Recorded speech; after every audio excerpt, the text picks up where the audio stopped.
Assalamualaikum warahmatullahi wabarakatuh. A'udzu billahi minasy syaithanir rajim. Bismillahirrahmanirrahim. Alhamdulillahi rabbil alamin wa afdhalus salati wa atammut taslim ala sayyidina Muhammad wa ala alihi wa sahbihi ajma'in. Allahumma akhrijna min zulumatil wahmi wa akrimna binuril fahmi waftah alaina bima'rifatil ilmi wa sahhil akhlaqana bil hilmi waj'alna mimman yastami'una al-qawla fayattabi'una ahsanah.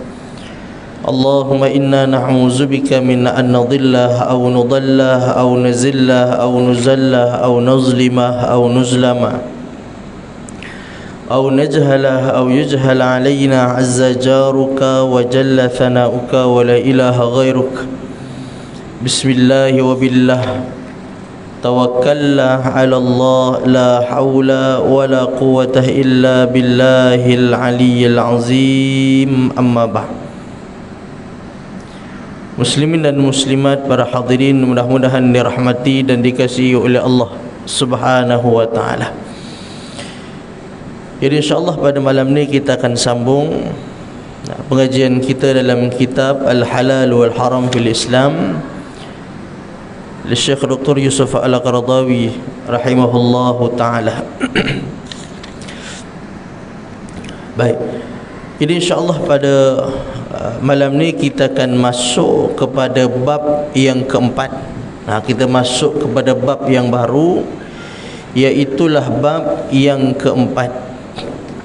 Bab yang ketiga yang lalu kita sebut dan kita bahaskan tajuk lapangan gharizah. Dan malam ni kita akan masuk bab yang baru, bab yang keempat, ialah masalah kepercayaan dan juga tradisi.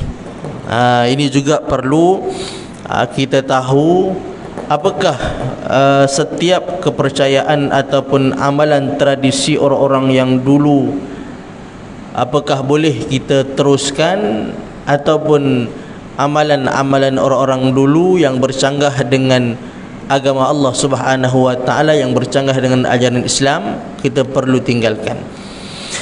Baik, kepercayaan yang baik, landasan pokok bagi masyarakat Islam. Tauhid inti daripada kepercayaan tersebut dan jiwa daripada Islam secara keseluruhannya. Oleh kerana itu melindungi kepercayaan dan tauhid adalah pertama-tama yang dilakukan oleh Islam dalam perundang-undangan maupun dalam dakwahnya.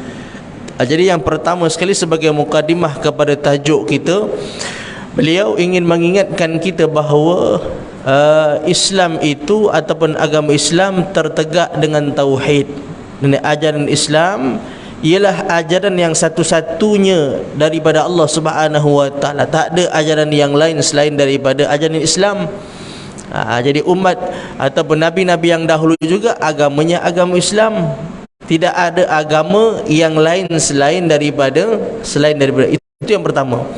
Kemudian yang kedua, ajaran Islam ataupun agama Islam ini datangnya daripada Allah Subhanahu wa taala, yang mana asasnya ataupun dasarnya adalah mentauhidkan Allah Subhanahu wa taala. Jadi yang kedua tadi, Islam asasnya adalah tauhid kepada Allah Subhanahu wa taala. Kemudian kalau kita tengok ajaran dan dakwah yang nabi-nabi dahulu bawa, semua benda yang sama.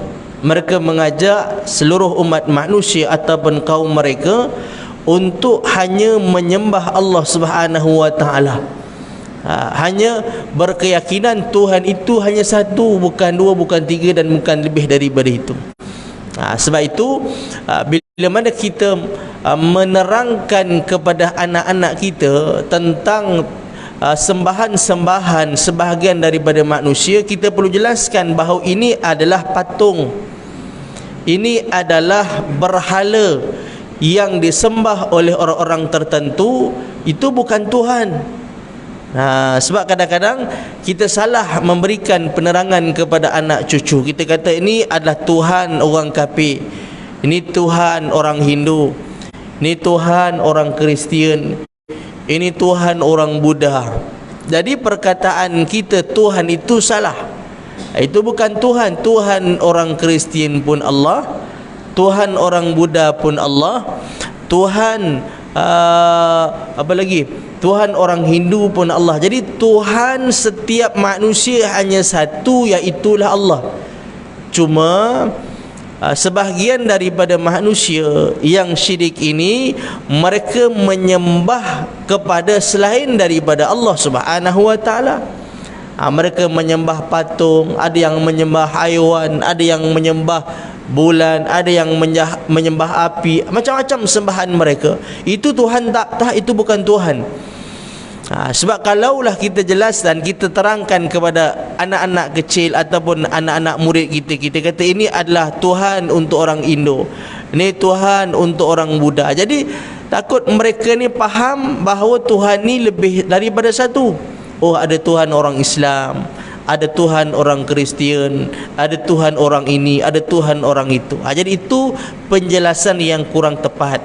Sepatutnya kita kata Tuhan orang Islam ke ataupun bukan Islam, hanya Allah Subhanahu wa taala.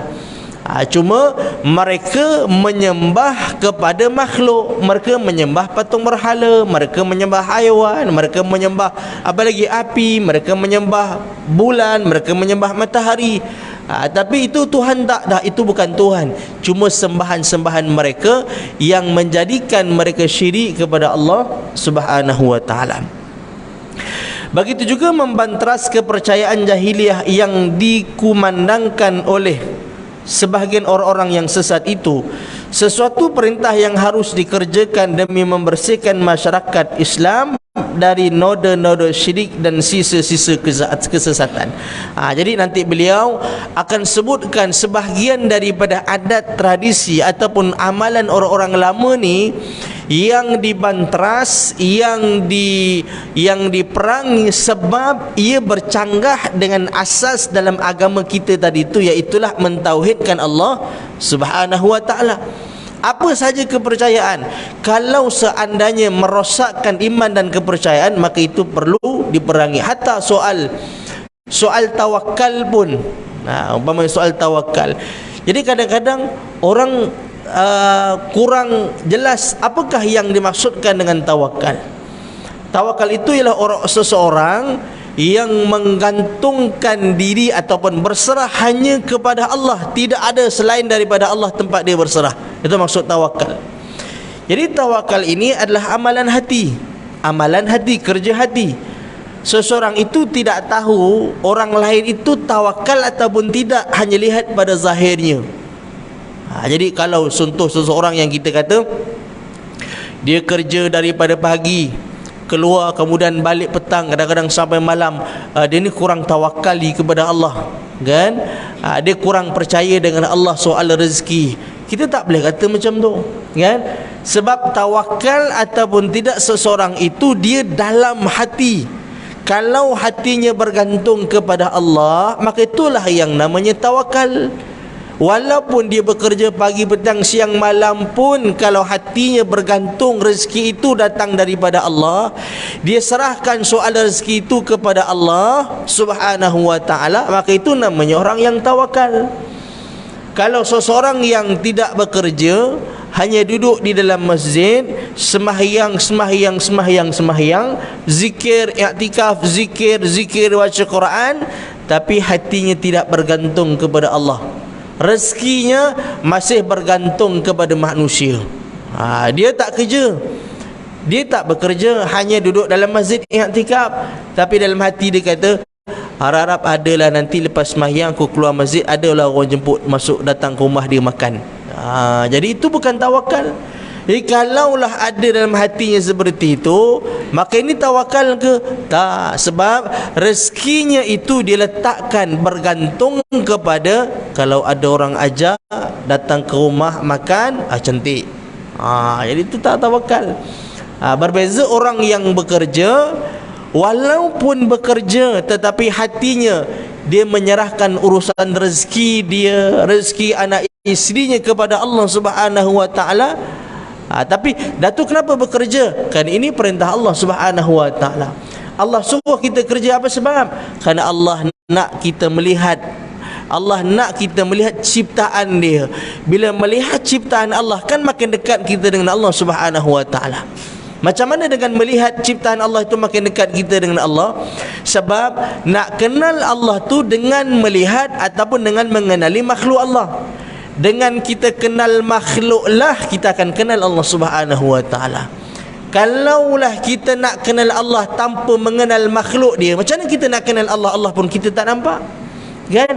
Tak pernah pun satu kali pun kita tak pernah nampak Allah. Jadi kalau bukan melalui makhluk dia, macam mana kita nak kenal Allah Subhanahu wa taala? Jadi mengenal Allah itu ialah dengan cara mengenal makhluk-makhluk dia, mengenal ciptaan-ciptaan dia, mengenal apa yang dibuat oleh Allah Subhanahu wa taala. Barulah kita kenal Allah. Kalau duduk dalam masjidnya tak keluar-keluar, jadi makhluk Allah tu hanya terbatas, kita tak nampak. Tapi kalau kita keluar bekerja, jumpa, kan, macam-macam. Kalau orang yang bekerja di makmal umpamanya, macam-macam kajian yang dibuat. Jadi makin banyak kajian yang dibuat, makin nampak dia kehebatan dan kebesaran Allah Subhanahu wa taala. Makin nampak, makin jelas bagi dia kebesaran dan kekuatan Allah, maka makin dekatlah dia dengan Allah Subhanahu wa taala. Tapi kalau orang yang dia tak melihat, sebab itu banyak dalam Quran Allah sebut afala tatafakkarun, afala taqilun, ulul albab. Allah cerita tentang orang yang berakal supaya melihat dan memikirkan makhluk ataupun ciptaan Allah Subhanahu wa taala. Afala yanzuruna ilal ibili kaifa khuliqat. Apakah kamu tidak melihat bagaimana unta itu diciptakan oleh Allah Subhanahu wa taala? Allah suruh kita tengok unta macam tu saja ke tak? Allah suruh kita tengok dia, tengok unta tu, fikir di dalam ataupun pada unta itu banyak bukti-bukti kebesaran dan kehebatan Allah Subhanahu wa taala. Dengan melihat unta makin dekat dengan Allah Subhanahu wa taala, kan? Jadi kalau orang itu memahami tawakal itu hanya duduk diam atas tikar sejadah, maka itu bukan tawakal, itu orang yang pemalas, kan? Yang namanya tawakal, hatinya bergantung kepada Allah. Datuk kenapa dia keluar bekerja? Kerana nak dekatkan diri dengan Allah, kan? Bila dia sentiasa bermain dengan makhluk Allah, bermain dengan tugasan dia, keluar melihat banyak macam-macam makhluk Allah Subhanahu wa taala, makin dekat, makin yakin, makin nampak kehebatan dan makin nampak kebijaksanaan Allah Subhanahu wa taala. Bila nampak yang itu, makin dekatlah dia dengan Allah Subhanahu wa taala. Jadi kepercayaan-kepercayaan yang bercanggah dengan ajaran Islam yang berasaskan kepada tauhid itu, maka itu patut diperangi ataupun patut dijauhkan. Baik. Kemudian nilai sunnatullah dalam alam semesta.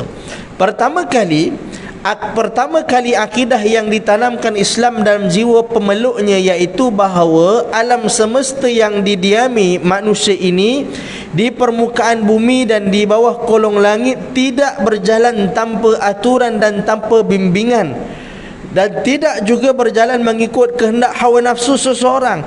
Sebab hawa nafsu manusia kerana kebutaan dan kesesatannya.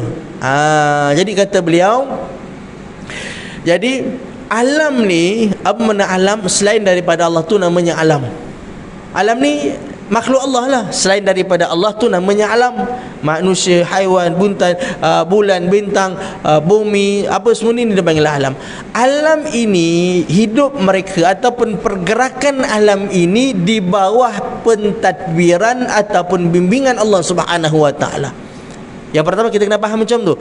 Jadi semua yang bergerak ni, manusia yang bergerak, haiwan yang bergerak, bulan, bintang, matahari, semua yang bergerak itu di bawah aturan daripada Allah. Allah yang bimbing dia boleh bergerak. Ketika Firaun bertanya kepada Nabi Musa, "Famar rabbukuma ya Musa?" Siapa Tuhan kamu wahai Musa? Apa jawapan Nabi Musa? Dia tak kata Allah. Tapi apa jawapan dia? Dia kata qala rabbuna alladhi a'ta kulla syai'in khalqahu thumma hada. Apa kata Nabi Musa? Tuhan kita ialah Tuhan yang menjadikan makhluk ini makhluk, manusia itu manusia, haiwan itu haiwan, bumi itu bumi. Allah tak jadikan manusia itu haiwan. Allah tidak menjadikan haiwan itu manusia. Allah tak jadikan burung itu seperti ikan. Allah tak jadikan ikan itu seperti burung. Allah jadikan makhluk itu sesuai dengan dia, sesuai dengan jenis dia. Kalau dia burung, Allah tak jadikan dia boleh berenang macam ikan. Kalau dia manusia, Allah tak jadikan dia boleh hidup terbang di atas udara ataupun dalam lautan. Itu yang pertama kata Allah. Qala rabbuna alladhi a'ta kulla syai'in khalqahu thumma hada.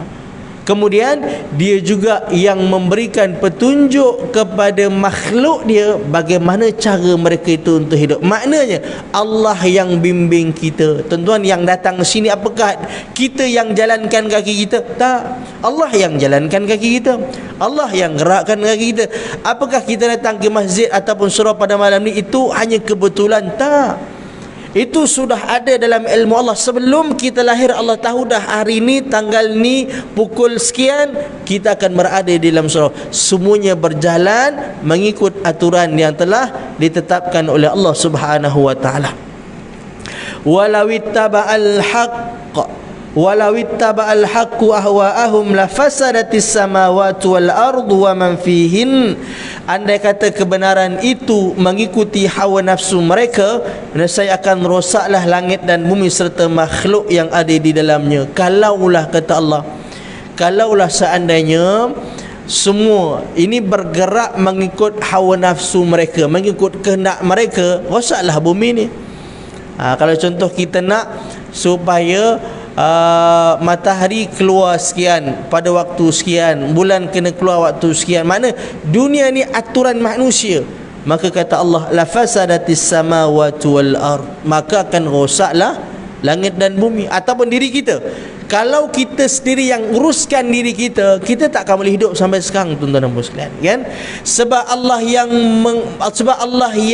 menghidupkan, kan Allah bersifat dengan qayyum. Apa makna qayyum? Qayyum ni Allah yang menghidupkan kita setiap saat dan detik, itu Allah yang jalankan kita. Dia bukan macam handphone ni, kalau makna dia hidup dengan apa? Hidup dengan bateri. Kalau bateri habis, kita pun cas dia. Selepas kita cas dia, kita tanggalkan dia, kita pisahkan dia daripada pengecas dia. Dan bila mana kita pisahkan dia daripada pengecas, maka hiduplah, berjalanlah dia seperti mana dia boleh berjalan sampai waktu dia, nanti bateri habis. Manusia tidak seperti itu. Manusia bukan dicas hidup sampai bateri habis kemudian cas balik, tak. Manusia ni perlu setiap masa, setiap detik, perlukan Allah yang hidupkan dia. Contoh, kan, darah kita sekarang yang berjalan, ada bateri ke yang jalankan dia? Tak. Siapa yang jalankan dia? Allah Subhanahu wa taala. Kalau seandainya kita yang jalankan darah kita, macam mana kita nak buat, tuan-tuan? Darah kita nak jalankan, jantung kita nak bagi dia bergerak, kita nak bagi mata kita pula boleh melihat, telinga kita boleh mendengar. Jadi agak-agak boleh tak kita, tuan-tuan, nak buat macam tu? Dalam satu waktu banyak benda kita nak uruskan. Bukan mudah, kan? Nak uruskan jantung, nak uruskan paru-paru, nak uruskan darah, nak uruskan otak, nak uruskan mata, nak uruskan telinga. Bolehkah kita nak hidup macam tu? Tak. Maka kita bergantung kepada siapa? Allah Subhanahu wa taala. Maka kata Allah, kalaulah manusia itu hidup dengan dia, kalau Allah tinggalkan manusia, maka tak boleh dihidup, kan? Jadi kita, saya, tuan-tuan dan juga ibu-ibu sekalian, kita perlukan Allah untuk kita meneruskan kehidupan kita. Kalau Allah tinggalkan kita, menggelabah kita, tuan-tuan, kan? Kalau Allah tinggalkan kita, Allah tak jadikan mata kita yang boleh melihat, Allah biarkan mata kita, Allah biarkan telinga kita, Allah biarkan semua ni, tuan-tuan bayangkan macam mana agak-agak kita nak hidup. Banyak benda yang kita nak uruskan dalam satu-satu masa. Baik.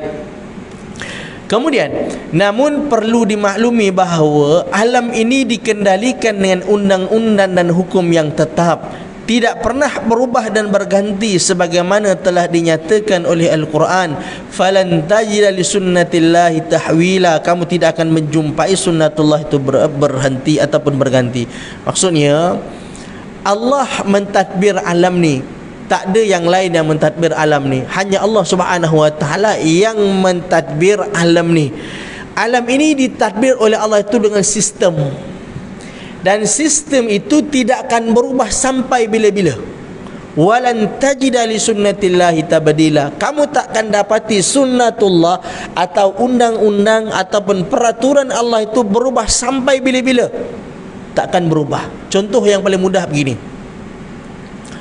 Daripada dulu sampai sekarang, undang-undang dan peraturan Allah dalam diri kita, bila kita makan kenyang.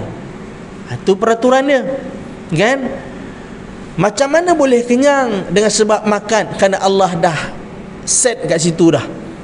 Makan, maka kenyanglah manusia, kan? Ini yang dimaksud peraturan yang Allah letakkan dalam diri manusia, kan? Atau apa lagi? Bila orang caci maki kita, marah kita. Sebab kita boleh marah, Allah Subhanahu wa taala dah set di situ. Bila orang maki, orang caci kita, maka kita akan marah.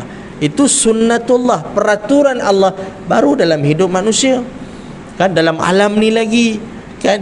Bila cuaca gelap, awan yang penuh, maka nanti turunlah hujan. Macam mana boleh hujan turun? Itulah yang dinamakan sunnatullah, peraturan Allah Subhanahu wa taala dalam hidup manusia, kan?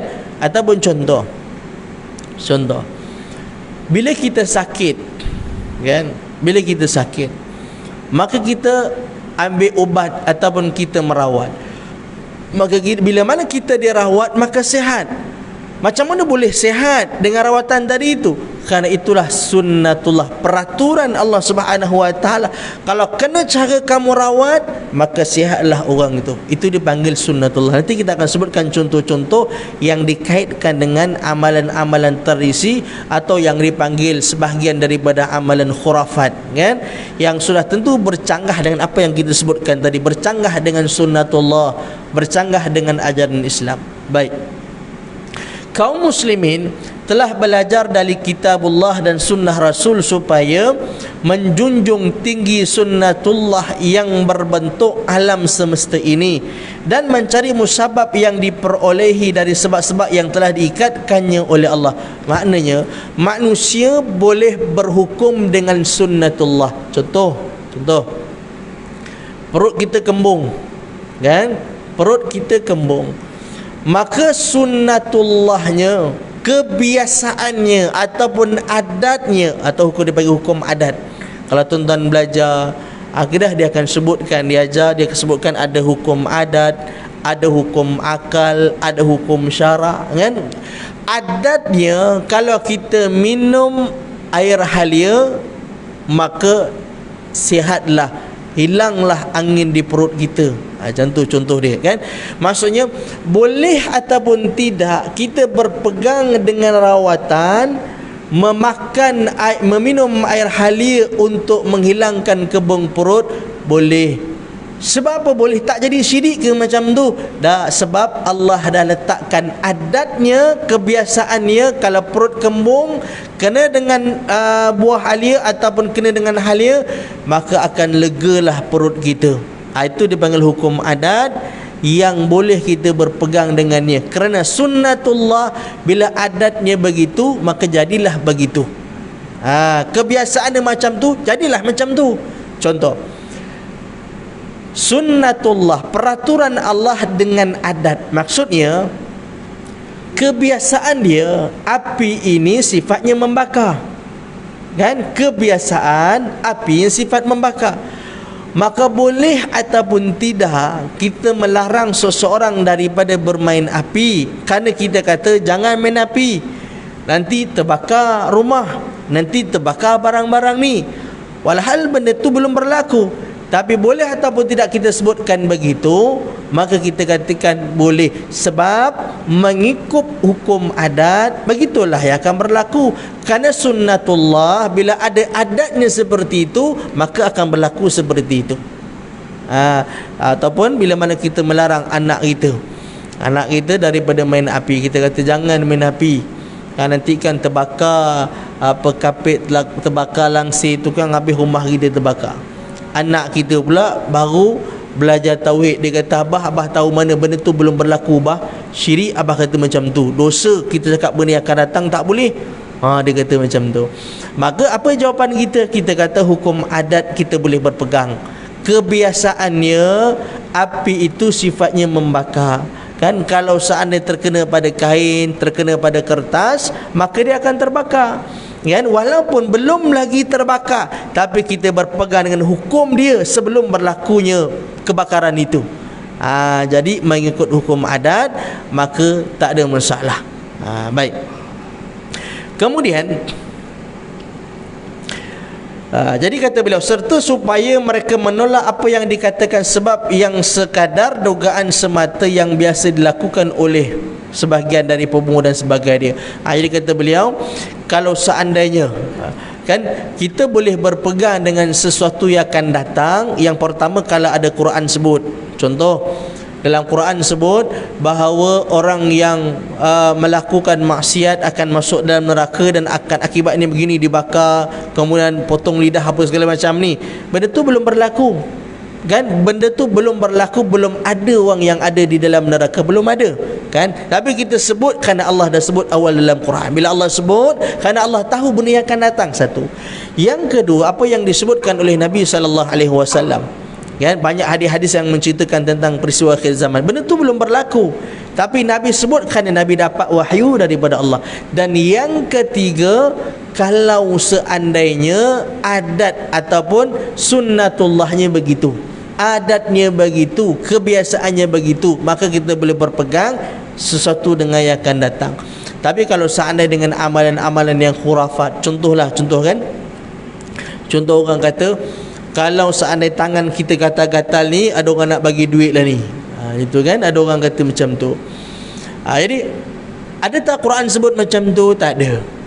Adakah dalam hadis kata begitu? Tak ada. Kebiasaannya macam tu ke? Bila gatal tangan orang nak bagi duit? Tak juga. Ada orang tak gatal tangan duit dapat. Ada orang yang gatal tangan sampai berkudih-kudih tangan dia, tak juga dapat duit.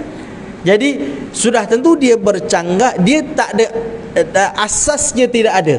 Berpegang dengan hukum akan dapat duit bila tangan kata itu, asasnya tidak ada. Quran juga tidak sebut, dalam hadis juga tidak ada, sunnatul ataupun hukum adat juga tidak begitu. Jadi daripada mana asas dia?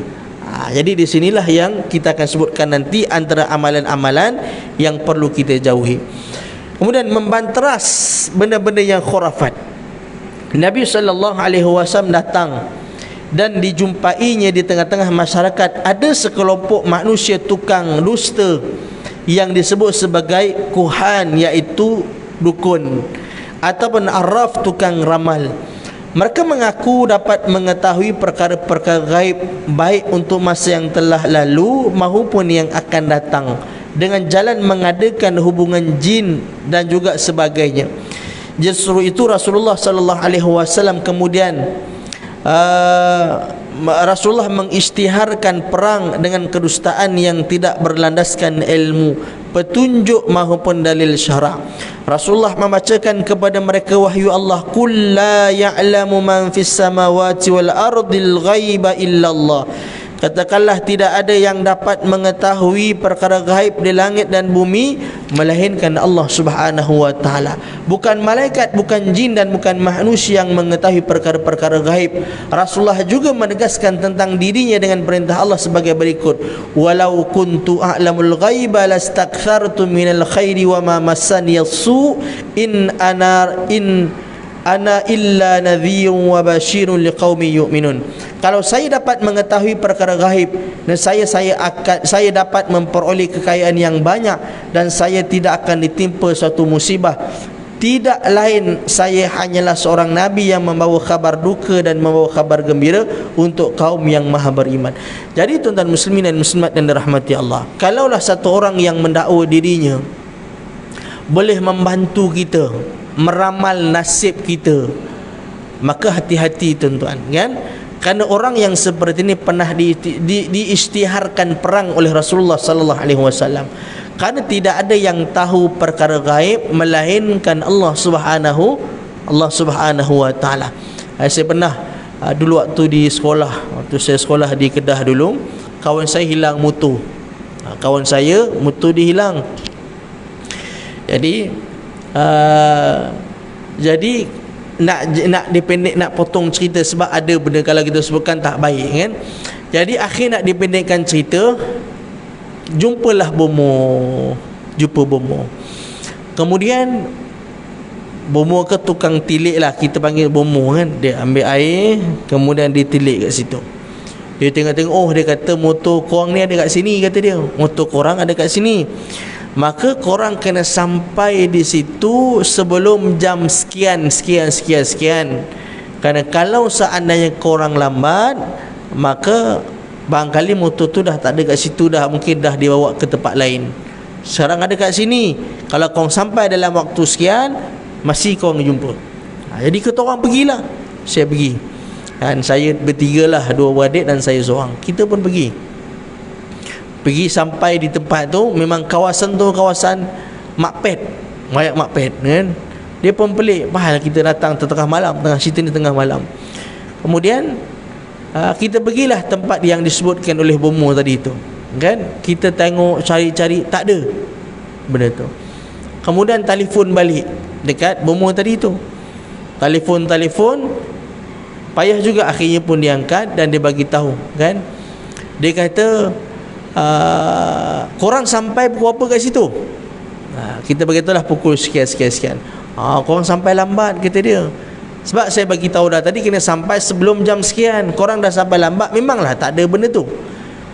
Sebenarnya tuan-tuan, tanpa kita sedar, waktu tu kita budak-budak kan. Jadi tanpa kita sedar, rupanya dia game kita, dia mainkan kita. Sebab daripada jarak tempat kita jumpa dia, Tok Bomo tu, dengan tempat tu, mana mungkin boleh sampai dalam tempoh tu. Contoh. Okey, motor korang ni ada dekat Kok Diang. Sekarang pukul 8.40. Korang kena sampai dekat sana sebelum pukul 10. Kalau korang sampai lambat, benda tu tak ada. Kita pun pergi sini ke Kok Diang. Tuan-tuan tahu di Kok Diang kat mana? Di Kedah. Jadi di sini Kedah ni paling cepat boleh ambil masa dalam 4 jam. Jadi dia suruh kita sampai sebelum pukul 10. Lah dah kat pukul 9 dah. Memustahilkan kita boleh sampai. Tapi oleh kerana macam-macam lah dia buat ayat lah, bla bla bla, kita pun terlalu terpercaya dengan dia. Akhirnya kita pergi sampai dia Kok Diang pukul 12.30 malam. Cari-cari memang tak jumpa lah. Dia kata kau sampai pukul 12, aku bagi tahu pukul 10, tapi yang kau sampai pukul 12 apa hal? Jadi di situ maknanya mereka cara mereka untuk menipu kita dengan amalan khurafat mereka itu. Yang kadangnya kononnya mengatakan kami bekerjasama dengan jin Islam. Tuan-tuan, seminit yang terakhir. Jin, kalau orang mendakwa dia bekerjasama dengan jin Islam, tuan-tuan, yang pertama kita kena fikir tahu, jin tu makhluk yang dia tidak berada di alam kita, dan kita tak boleh nampak dia. Kalau manusia pun manusia yang kita nampak, batang hidung muka dia kita nampak pun, kita belum boleh yakin dia Islam ataupun tidak, apatah lagi jin yang kita tak pernah nampak dia.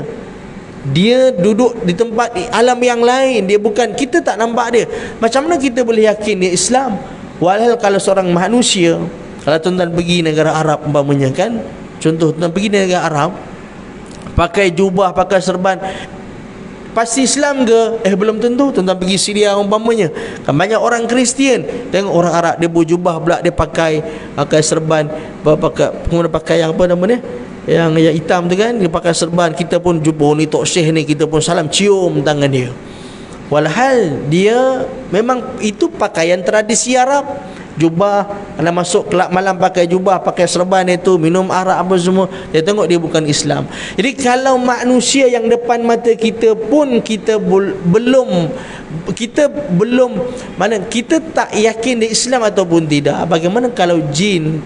Dengan hanya dikatakan, oh jin tu boleh baca Quran, jin tu boleh mengucap. Kalau manusia dia nak tipu kita, dia mengucap apakah kita kata dia Islam?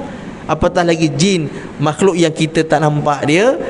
Jadi ini satu benda yang kata ulama, benda yang meragu-ragukan kita, kan? Jin kalau dia nak merosakkan kita, memang kita tak nafikan ada jin Islam, ada jin yang tidak Islam, tapi nak mengenal mereka itu bukan benda yang mudah, kan? Apakah dengan hanya mendengar jin tu baca Quran, jin itu berselawat, jin itu mengaku Islam, terus kita katakan Islam? Belum lagi, kerana kita tidak ada di zaman ataupun di waktu, kita tidak berada di alam mereka, kita tak tengok mereka, entah mereka mempermain-mainkan kita. Jadi ini perlu kita hati-hati kalau berhadapan dengan bumuh yang kononnya, kan, merawat kita dengan cara Islam, dengan kerjasama jin. Dan kadang-kadang saya tengok juga ada yang dia menggunakan ayat Quran, ditulis ayat Quran tetapi tulis dengan ayat yang salah, dengan huruf yang salah, yang jim yang tidak bertitik, dengan tulisan yang terbalik, kan? Jadi ini yang berlaku, yang nanti kita akan sambung perbahasan dia berkaitan dengan amalan-amalan khurafat yang sebahagian daripada kita orang Melayu kita yang masih lagi berpegang dan percaya dengan benda-benda khurafat ini. Bahkan kalau ianya yang pertama bertentangan dengan agama Islam tu salah dah, yang keduanya ia hanya satu penipuan dan pendustaan semata-mata. Benda tu kalau kita tak buat pun pasti dia akan jadi, tapi dengan sebab penipuan oleh orang-orang yang menipu, maka dia akan jadilah benda-benda yang karut marut ataupun benda-benda yang khurafat. Jadi tuan-tuan muslimin dan muslimat yang dirahmati Allah sekalian, saya kira cukuplah sahaja itu dulu untuk kita pada malam ni. Mudah-mudahan ada manfaat juga faedah untuk kita bersama insya-Allah. Auzubillahi minasyaitonirrajim. Bismillahirrahmanirrahim. Alhamdulillahi rabbil alamin, sallallahu ala Muhammad wa ala alihi wa sahbihi ajma'in. Allahumma ati anfusana taqwaha wa zakkiha, anta khairu man zakkaha, anta waliyuha wa maulaha. Sallallahu ala Muhammad wa ala alihi wa sahbihi wa baraka wa sallam. Walhamdulillahi rabbil alamin. Assalamualaikum warahmatullahi wabarakatuh.